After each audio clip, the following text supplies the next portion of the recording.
Hello and welcome to Pop and Fig. In this episode, I'm going to do my review for the Captain Marvel movie. Now, I will not do a brief summary of the movie. I'm not going to do that. You can watch some other video on that if you want. But I'm just going to tell you what my thoughts are on about it, and then details throughout the movie that kind of give a new perspective to the rest of the Marvel movies that I think are pretty important to highlight. So I'll start off with my review on the movie first, before I get into more of the spoiler content. So I thought this was a pretty great film. It's not the best Marvel movie, but by all means, but it is a pretty good origin story, though. I liked how Marvel did use the new formula for introducing this character, and how it actually did do pretty well for the story. Okay, so that is it for the non-spoiler stuff. If you have not seen this movie, A, do not go on, and B, go ahead and watch it. I thought it was pretty good. So with that, I hope you enjoy.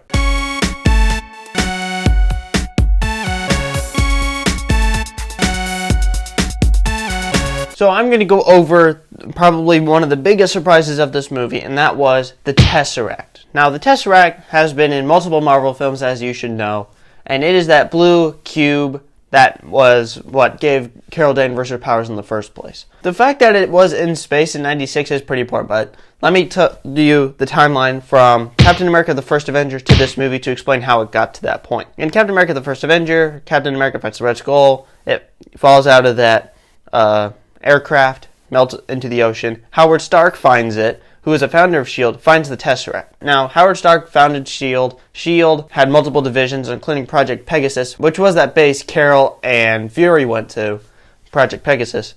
So, that was where the Tesseract was having some tests, or that's where it was. And then here comes Marvel, the Kree character that was acting to be human, working with S.H.I.E.L.D. She takes it up into space. I don't know how she got permission or nobody noticed, but she was the one that took it into space within 89, or maybe even a little bit before that. But she had put it into space at 89. Now, why is this important? Like, how does this affect other Marvel movies? So, Howard Stark died in December 16, 1991, because Bucky, Captain America's friend, you can watch other videos on that to know what on earth I'm talking about, but pretty much, Howard Stark and his wife, Tony Stark's parents, they were assassinated by a person who was Hydra. Now, Hydra did survive World War II, and they were kind of weaving their way through S.H.I.E.L.D. And it explains why Hydra, since they were just rising and took over one of the founders of S.H.I.E.L.D., it explains why they didn't use the Tesseract to completely take over the world within the early 90s, because it was out of space and out of Hydra's reach. So then it's in space, and then here comes 1996, Captain Marvel and Fury and Goose and Kalos, they all go into space to get the Tesseract, or just to go to Marvel's laboratory. So they go there, find the Tesseract, and Captain Marvel tells Nick Fury, okay, keep this on Earth, hide it, do not show anyone this. And Nick Fury says, okay, I'll do that. So he has it in Goose for a little bit, since Goose can swallow things and have like a weird kind of special void thing. I don't know how to describe it. Pocket dimension, I'll just say. So Goose, in the Captain Marvel post-credit scene, barfs up the Tesseract, so Fury would have had to put in a special briefcase to hold it contained. Now, where does the Tesseract go throughout the next 10, 15 years? So, this is where it gets a little fuzzy. Why didn't Hydra get a hold of the Tesseract after it was back on Earth with Fury? Well, Fury would have kept it hidden, but then it's like, wait, didn't they do experiments in the beginning of the first Avengers movie? Yes, but what was one of the movies that came out before that? Thor. So, the first Thor movie, Thor comes to Earth, and there's a few scientists that are figuring out how Thor works, like understanding that Thor is from space, from Asgard, all the weird fantasy technology stuff that Thor's talking about. And one of the people that understand him is Dr. Erik Selvig. In the Thor mid-credit scene, or post-credit scene, Erik Selvig is put on a S.H.I.E.L.D. base, and he is having a little confrontation with Nick Fury. Nick Fury shows him the Tesseract. Now, this is where I think Fury finally shows someone ever since 1996. Why do I think that? Well, A, Nick Fury was told to keep it hidden. So why did he wait this long? Well, it's because Fury kept it hidden because A, it would have been dangerous, but B, there wouldn't have been anyone to understand how the Tesseract worked in the first place. Until someone understood Thor, who has cosmic origins, and the Tesseract has cosmic origins. So that explains why Fury was willing to do projects with the Tesseract after he met Erik Selvig, who had some cosmic expertise, or understood some of the more cosmic elements. That led to the experiments with the Tesseract in the beginning of the first Avengers, and then that linked to the rest of the Marvel movies, which I have summaries for, a playlist. Go ahead and check that out if you're not exactly sure what on earth I'm saying. And then there's Ronan the Accuser. He had a very, very, very minimal role in this movie. I thought it would have been more prevalent. He was the guy in like that more green outfit who Captain Marvel did like her fancy fish thing in front of.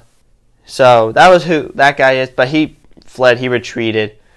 But that is pretty important because, like maybe fast forward 15, 20 years, the Kree are working for Thanos, or at least working with Thanos, some kind of mutual relationship, like Thanos maybe supplies or just does something to where the Kree and Thanos have some kind of agreement. Why is this important? Well, here's something to think about. Ronan knows where the Tesseract is. He knows it's on Earth because he was also after the Tesseract, but then Captain Marvel stopped them. So he knows the Tesseract's on Earth. So then Thanos would know, and then Thanos would send Loki to Earth getting the Tesseract. So it explains why Loki was sent after the Tesseract opposed to the Mind Stone. They wouldn't have known where the Mind Stone was. So that is why I think Thanos knew where the Tesseract was, because of Ronan the Accuser, who would have told Thanos. So I'll answer this question. Why didn't Captain Marvel appear within other Marvel films, even though Captain Marvel said, okay, if you're in really big trouble, here's this little device. I've upgraded it to where now it can send me wherever I am in space. She gave that device to Fury. Now, why didn't she come in the first Avengers when the Chitauri attacked? Easy explanation.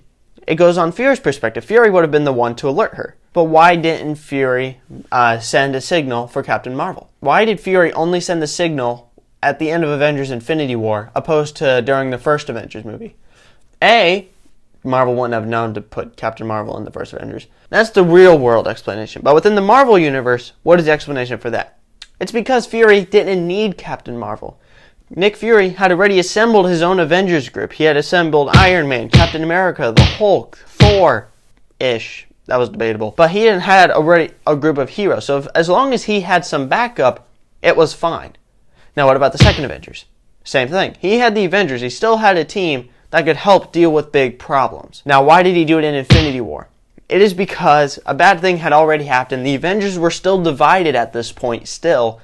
Like, Iron Man and Captain America had still not met by the times of Infinity War. So the team was still divided, and Nick Fury ran out of options. He ran out of options for help. He saw people turning into dust around him. That was when he really needed Captain Marvel, because nobody knew what was going on. There was no actual Avengers group anymore, or there was legal and the illegal Avengers. But still, everyone was all over the place. Nothing was actually going to plan. So that was when Nick Fury really needed help, was when there were really no Avengers around and there was already chaos around. That was why Nick Fury only contacted Captain Marvel in the third Avengers movie. Plus, Captain Marvel said only in emergencies, and Nick Fury didn't think the first and second Avengers events were major emergencies. He still had people that could help. But there's two reasons why Captain Marvel never was in Earth for the other events. A, she was already in space doing other things, and B, Nick Fury never called her in anyway.